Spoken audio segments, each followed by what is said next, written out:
మన ప్రభువును రక్షకుడైన యేసుక్రీస్తు నామములో మీ అందరికీ నా ప్రత్యేకమైన వందనాలు.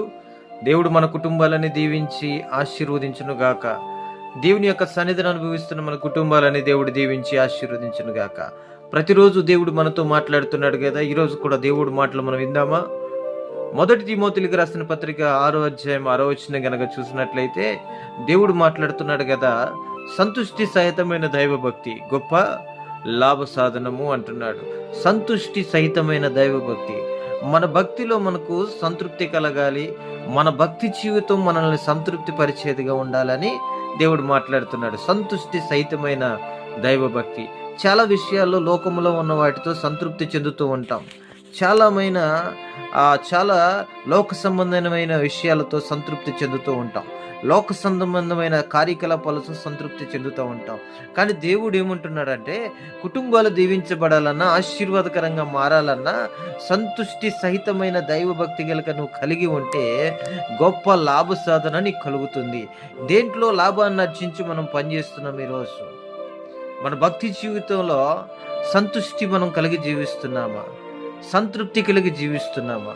ఎలాంటి అద్భుతాలు జరుగుతాయో తెలుసా? సంతృప్తి కలిగి భక్తి జీవితంలో జీవిస్తే. ఏలియా మనలాంటి స్వభావం గల మనుష్యుడే. మరి ఏలియా ప్రార్థన చేస్తే 3 సంవత్సరాలు వర్షం ఆగిపోయింది. మరలా అదే ఏలియా ప్రార్థన చేస్తే 3 సంవత్సరాలు వర్షం మరలా ప్రారంభమైంది. ఏలియా మనలాంటి స్వభావం, శరీరం కలిగిన వ్యక్తే. మనం భయపడినట్లే భయపడ్డాడు, మరణ భయంతో ఉన్నాడు. మనం ఏడ్చి దుఃఖపడినట్లే మరణ భయంతో దుఃఖపడ్డాడు, ఏడ్చాడు. అలా చాలా సందర్భాల్లో భయంతో పారిపోయిన వ్యక్తిగా మనం కనబడుతున్నాడు. ఇదే ఏలియా ప్రార్థన చేస్తే ఎందుకు అద్భుతం జరిగింది? ఈరోజు మనం ప్రార్థన చేస్తే అద్భుతాలు ఎందుకు జరగట్లేదు? ఒక క్లారిటీ ఇవ్వాలని ఆశపడుతున్నాను. మీ జీవితాల్లో మీకు ఒక మాదిరికరమైన విషయం తెలుసుకోవడానికి దేవుడు ప్రత్యక్షతలో ఈ మాటలు దేవుడే మాట్లాడుతున్నాడు. మహిమ కలుగును గాక. ఈరోజు సంతుష్టి సహితమైన దైవభక్తి సంతృప్తినిచ్చి ఆసక్తితో దేవుని సన్నిధిలో ఏదడుగుతామో, మనం భూమి మీద దేన్నైతే బంధిస్తామో పరలోకంలో దేవుడు దాన్ని బంధిస్తాడు. హల్లెలూయా. ఇది సంతుష్టి సహితమైన దైవభక్తికి నిదర్శనంగా ఏలియా భక్తుడు మనకు కనబడుతున్నాడు. అతను ఆసక్తితో ప్రార్థన చేసేవాడు.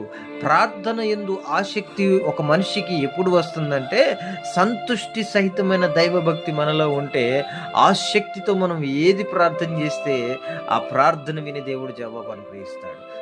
దేనికోసం ఆశపడుతున్నావో, దేనికోసం ఎదురు చూస్తున్నావో, దేనికోసం ప్రాకులాడుతున్నావో, ఈ రాత్రి దేవుడు నేను జీవితంలో ఆ అద్భుతాన్ని జరిగించాలి అంటే సంతుష్టి సహితమైన దైవభక్తి